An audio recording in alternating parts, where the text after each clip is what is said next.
dans la série des incontournables et des cartes clés positionnées à une place stratégique, tout en se souvenant que le tarot rend conscient ce qu'il y a d'inconscient en nous par rapport à la question et que la carte du diable repose sur du noir et que le noir représente notre inconscient. Nous voyons tout d'abord et avant tout que le diable tire la langue et louche. Tiens, c'est qui le tarot? C'est vous. Qui pose la question? C'est vous. Qui tire les cartes? C'est vous. Qui se donne une réponse à sa question? C'est vous. Alors, si vous tirez le diable, vous louchez et vous tirez la langue.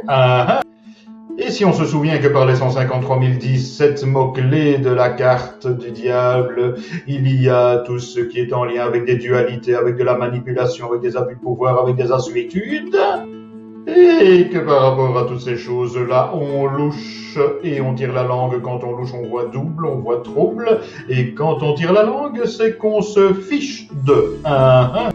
Et donc la carte du diable positionnée le plus en haut à droite dans un tirage à l'emplacement du « et en résumé, chère madame ».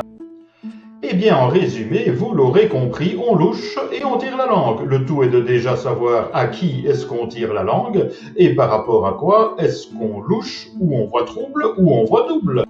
À moins que tout simplement nous n'ayons affaire à un iceberg, c'est-à-dire qu'étant donné la présence de l'eau, des diablotins, du noir, de la corde et des mains derrière le dos, en fait nous ne voyons qu'une petite partie de la question.